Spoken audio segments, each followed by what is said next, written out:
Le Seigneur soit avec vous. Et avec votre esprit. Évangile de Jésus-Christ selon saint Luc. Gloire à toi, Seigneur.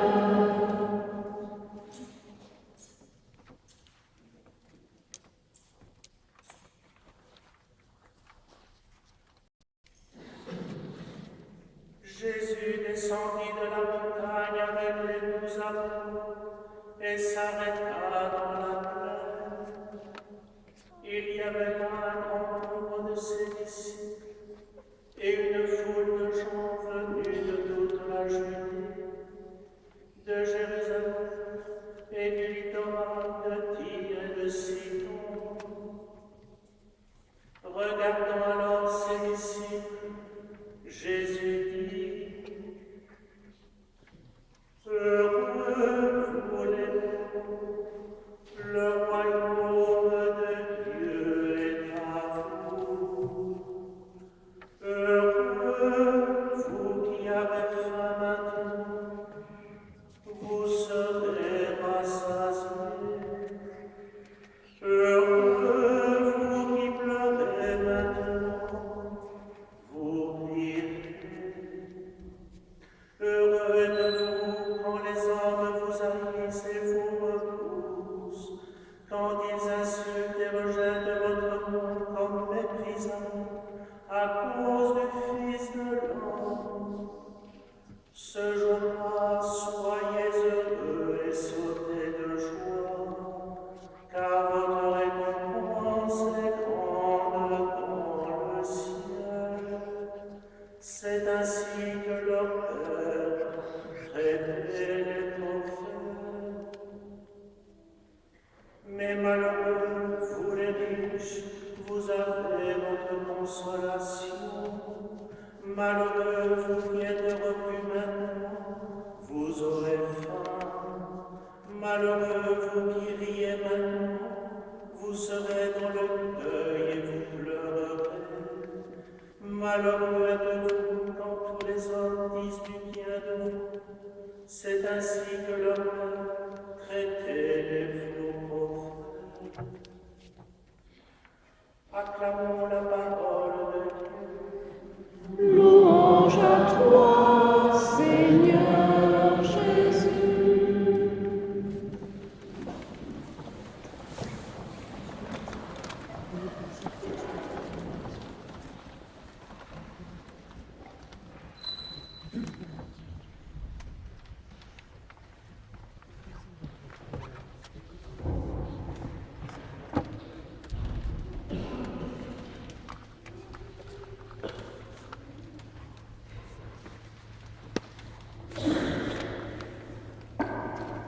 Sœurs et frères,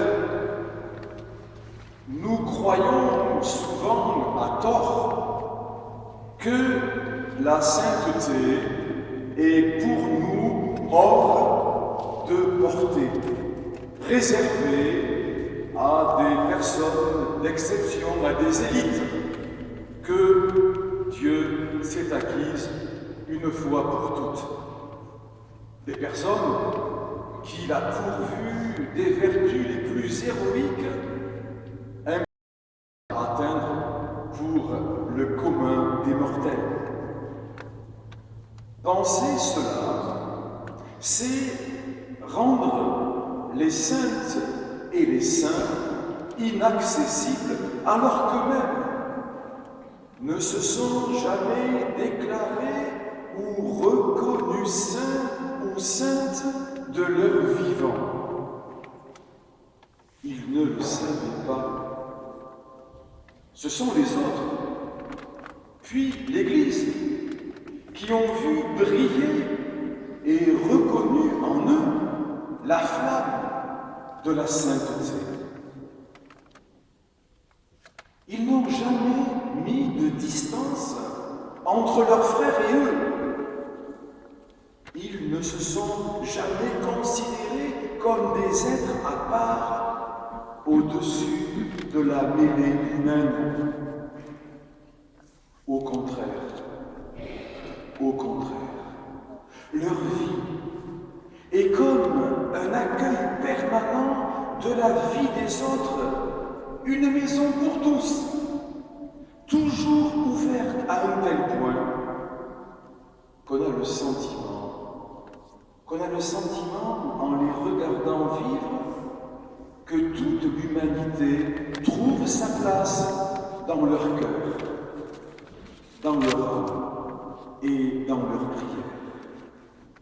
Sœurs et frères, c'est cela que nous retrouvons quand nous vénérons nos saints et nos saintes. En nous confiant à eux, à leur prière, à leur intercession, à leur affection, nous avons la certitude d'être aimés, attendus, entendus, compris par eux, accueillis chez eux. Ils reçoivent même de Dieu le don de pouvoir faire des miracles pour nous. Oui, leur sainteté les rend proches de nous. Et il se crée comme une forme de complicité, de familiarité affective et spirituelle entre eux et nous. Regardez Roseline. C'est une fille de chez vous. Elle a vécu une vie ordinaire avec les siens et au milieu des siens, mais sa façon de vivre était extraordinaire. Elle surprenait tout le monde, à commencer par sa maman, avant sa naissance. Puis son père qui s'étonne de son incroyable charité. Enfin, les religieuses de sa communauté, touchées par sa force spirituelle, son amour de Dieu et son humilité. Oui, les saints et les saintes nous surprennent toujours dans une existence semblable à la nôtre. Ils vivent avec Dieu une alliance hors du commun. Le saint curé d'Ars, saint Jean-Marie Vianney, l'a décrit dans un langage simple en parlant de la prière. Il dit ceci: prier, c'est comme deux morceaux de cire fondus ensemble et que l'on ne peut plus séparer. La vie de Roseline était tellement unie à Dieu que rien ni personne n'aurait pu les séparer.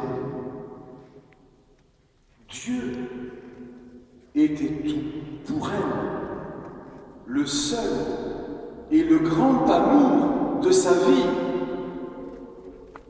C'est cet amour qui a produit tout le reste. Sa charité inlassable auprès des plus pauvres, sa prodigalité envers les mendiants à qui elle donnait sans compter et qu'elle aimait d'un amour sans mesure, sa consécration radicale à Dieu, le don de son corps et de son esprit dans la pauvreté, la chasteté et l'obéissance. Oui, sœurs et frères, retenons ceci: un cœur qui est totalement ouvert à Dieu, un cœur qui est radicalement ouvert à Dieu ne peut jamais être fermé aux autres. Et Roseline répond à toutes les misères qu'elle rencontre en aimant avec passion. L'amour est fort comme la mort, la passion est implacable comme l'abîme, lisait-on dans le Cantique des Cantiques. En cette année jubilaire, l'Église universelle et votre Église diocésaine vous offrent, en Sainte Roseline, un beau visage et un beau modèle de miséricorde. Imitez-la. Il ne peut pas y avoir de sainteté sans la charité et la miséricorde. Pour chacune et chacun d'entre nous, le sacrement de la sainteté, c'est le baptême. Il nous plonge dans la vie du Père, du Fils et de l'Esprit, car c'est Dieu qui nous rend saints. C'est ainsi que toute notre vie est marquée par cette union indissoluble qui nous lie à jamais au Dieu trois fois saint. La présence des saintes et des saints au cœur de l'Église nous renvoie sans cesse à la grâce du baptême que nous avons reçu et qui nous a fait naître enfants d'un même Père. C'est notre identité profonde et plus que cela, c'est aussi notre responsabilité. Sainte Roseline a compris que recevoir la vie de Dieu engageait toute la sienne. Le programme des saints, ce sont les béatitudes. Elles expriment tout ce que Jésus est lui-même et qu'il nous appelle à devenir. La vie de Sainte Roseline l'a parfaitement illustrée.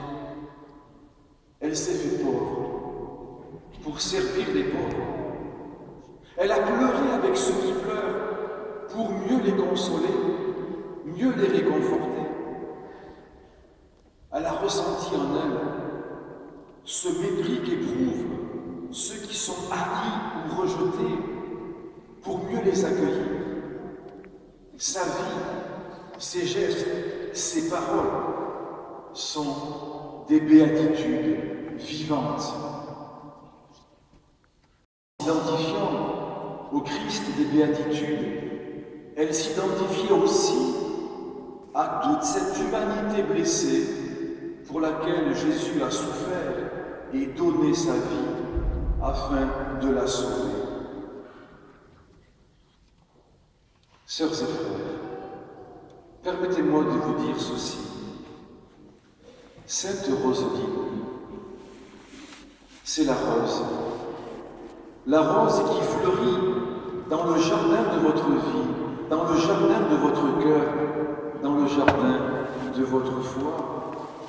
Une rose sans épines, une rose dont le parfum vous embaume. Elle vous communique pour toujours le doux parfum de sa sainteté, afin que votre vie dégage la bonne odeur des béatitudes. Roseline est votre grande sœur au ciel. Elle vous invite sur terre à parfumer ce monde avec vos bonnes œuvres, en accomplissant jour après jour ces petits pas de l'amour qui vous conduiront vers celles et ceux qui ont froid dans leur cœur et dans leur vie, qui attendent le feu de votre charité, le feu de votre foi, qui espèrent une parole de réconfort et de consolation pour continuer à vivre. Ils ne sont pas loin. Vous les rencontrerez tout à l'heure en rentrant chez vous, ou demain en allant au travail, dans votre quartier ou en partant faire vos courses. Ils sont nombreux, ces sœurs et ces frères, qui n'ont pas eu leur compte d'amour. Regardez-les avec les yeux de Roseline. Aimez-les, aimez-les. avec le cœur de Roselyne. Aidez-les avec sa générosité. Fortifiez-les avec la foi de Roselyne qui fait grandir la vôtre. Alors, votre tablier se remplira de toutes ces roses de bonté qu'un jour vous présenterez au Seigneur, le Père de toute miséricorde, et il fera, avec cette brassée de roses, la couronne de votre sainteté. Amen.